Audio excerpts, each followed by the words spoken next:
Hello, everyone. I am Marie, the Spirit Guide, and I'd like to thank you for joining me in today's video. Today's video is entitled, What Kind of Psychic Are You? And I'm going to talk briefly about the different kinds of psychic abilities and what they're called. And everyone has psychic abilities to some degree. You may just not realize what kind of psychic ability you have. And that's why I am going to be talking about this to give you a clearer understanding of what kind of a psychic ability you have. And people can have multiple versions of psychic ability, and you might realize that by the end of the video that you have multiple as opposed to just one kind of psychic ability. So the first psychic ability I'd like to talk about is clairvoyance. Now, clairvoyance that's the most common word that people hear. Clairvoyant, if you're a clairvoyant, you are someone who reads from their sixth chakra. You see clearly. Clairvoyance means clear seeing. So people who are psychic through their clairvoyance are people that see images with their eyes open and with their eyes closed. It's as if the images are running across their screen, like you're kind of watching a video. So that's what a clairvoyant person, that's how their psychic ability works, is they see images. And these images can be in present time, they can be in past time, and they can be in future time. It all depends on the perspective of where that person is looking from. So if you see images, then you are clairvoyant. The next kind of psychic ability is called claircognizance, and that is in the seventh chakra. So the seventh chakra is on the top of your head. The sixth chakra, your clairvoyance, was between your eyebrows. But right now I'm talking about your seventh chakra psychic ability, which is your claircognizance. That claircognizance means clear knowing. Clear cognizance knowing. So people that are strong in their claircognizance will just know the information, or they'll just know the answer.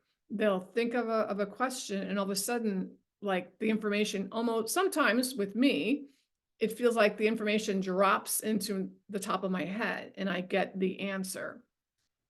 So it's a knowingness. It's not seeing it, it's not hearing it, it's actually just a sense of, oh, should I go right? Which is the best way to go today? To the right or to the left? Oh, I'm going to go to the left. I just know it. So that's claircognizance. Next has to do with your fifth chakra. Okay, so the throat area. And that is called clairaudience.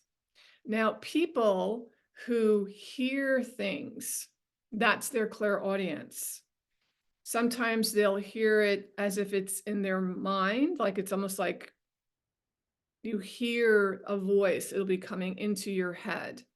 So you'll hear it with your mind in a way, but other people actually hear it with their eardrum. Literally, it's as if someone is standing next to you talking, and you'll feel a vibration in your ear. Some people experience their clairaudience in a way that one ear hears certain kinds of spirits, like good spirits. The other ear might hear dark or low level beings. It depends on the person who's receiving the information.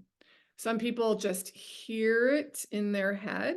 They'll hear voices, they'll hear, and when I say they're hearing voices, yes, it's true. They're actually hearing spirit talking to them.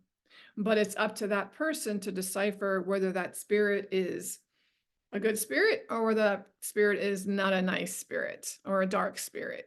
So you want to be careful of who you are listening to and who you're interacting with when you have clairaudience as your psychic ability. Yeah, so that's clairaudience, fifth chakra. And even though I'm pointing to the fifth chakra in your throat, the clairaudient channels actually start kind of behind and below your ear. So they're in the throat area. So they're in this area here. That's why it's associated with your fifth chakra. All right, so we've gone over claircognizance, clairvoyance, and clairaudience. Now, also associated with your fifth chakra is telepathy. So your telepaths are actually in this area. Okay, it's almost like a swath of a swath of area across the eyes, across the cheekbones in this area. But it is associated with the fifth chakra. So you're a person who is telepathic, they will pick up on other people's thoughts. They will know what the other person is thinking. Sometimes it can be someone who is literally standing right in front of them, or it could be someone at a distance. Either way, it's still considered your ability to be telepathic. It's still your telepaths that are kicking in, that are being utilized. There's also two different kinds of telepathy. I call it narrow range or wide range. Narrow range is when you're communicating just with one person. Wide range is when you're receiving inputs from like large groups of people. Like, oh, all of a sudden you start hearing like a crowd of people that are at a distance. Maybe there's some event happening. Maybe there's a car crash or a plane crash, and you start hearing all of the voices associated with that situation because it's very emotional, and emotions carry a lot of power. So someone who's telepathic might receive a whole bunch of input from a group of people because there's a big situation unfolding and they're receiving the information through their telepaths. Yeah, okay. So that was your telepaths, wide range and narrow range, narrow band, wide range, wide band. And next I'm going to talk about let's see which one is this. Is clairsentience. Okay, clairsentience means clear feeling. If you are a person who is clairsentient, people also refer to you as an empath. It means that you feel the emotions of other people. And once again, they can either be standing close to you, or you might feel the emotions of someone who's at a distance. It could be a relative who is going through a hard time and you feel grief or sadness or strife. You feel the emotion. It's almost as if you're a tuning fork, okay, and you start feeling the vibration of the other person, and then all of a sudden you start to vibrate where they are. That's the sense of being a clairsentient person, someone who is feeling the other person's emotions. And if you are clairsentient or empathic, it's always a good idea to really start to practice not becoming the emotion that you're feeling, and knowing how to differentiate between your emotions and the person that you're feeling their emotions. Because someone who is not skilled or practiced in that, they might start thinking, oh, well, gee, I'm feeling really sad right now, when in reality, it's not really you. You're just feeling someone else's emotion who is either thinking about you or in close proximity to you. And there's also a psychic ability called clairolfactory. Okay, olfactory means your sense of smell. So someone who has clairolfactory sense, they actually smell spirit. And sometimes it's a beautiful scent. It could be a scent of flowers, a scent of roses. Sometimes it could be cigars. Every now and then I'll smell cigars, even though there's no cigars around me. And I'll know that it's my grandfather because my grandfather used to smoke cigars and I had that association with him and cigars. Sometimes I'll smell cigarettes. It'll be someone around me who is a smoker. So there's different kinds of scents that you can smell with your clair olfactory sense. Most of the time, someone who develops clair olfactory has already gotten some development in either clairvoyance or in claircognizance. It's almost like clairvoyance, clair olfactory is such a unique um, a unique way of interpreting spirit that it reveals itself after you've learned how to use your clairvoyance or your claircognizance. And I think there's one more thing. Ah, yes, precognition. Now, some people, their psychic ability, their strength of their psychic ability is in precognition. And what that means is um, dreams or thoughts. I'll start with dreams. So say you wake up in the morning and you remember a dream and it was something that was going to happen to a family member. And it could be a bad thing or it could be a good thing. It could be like, oh my God, my sister's going to get pregnant. Wow, this is awesome. And and you see like a little baby and you know that that's your niece or your nephew, your future niece or nephew.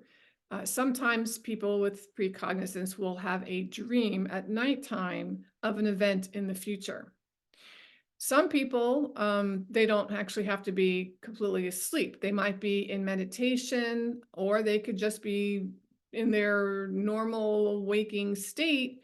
And all of a sudden, boom, they'll get like a download of information about an event in the future. So that is precog. They call it precog or precognizance. That's the name of that psychic ability. And with precognizance, I always want to stress that any prediction in the future can always change. Okay, the future is not set in stone. There are millions of possibilities out there. And just by one person turning left when they could have turned right, that changes the future. Okay. So if you are a person who receives a lot of precognitive dreams or information, I like to suggest to share that information with the people who it involves.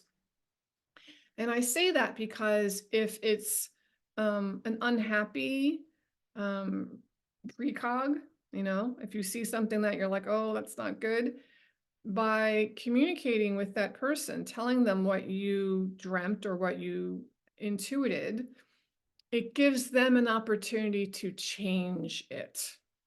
Okay. So I think that phrase is to be forearmed is to be forewarned. So I always suggest if you get a precognitive dream, let people know because it does give them an opportunity to change their future if that's what they want to do. All right. So I believe that's it. So I went over, let's see. So we have seventh chakra, which is claircognizance, sixth chakra, clairvoyance, so clear seeing. Then you have fifth chakra, which is involved in clairaudience, so clear hearing, and it's also your telepathy. And then I talked about second chakra, which is actually clairsentience. That's the clear feeling. That's feeling the empathy, feeling the emotions of other people. And I talked about precognition. So those are all the different types of psychic abilities that people have. Some people are stronger in one area, some people are stronger in another area. And my experience is that the more clairvoyant and clairsentient I became, the more clairaudient and telepathic I became. So I wonder what kind of psychic you are.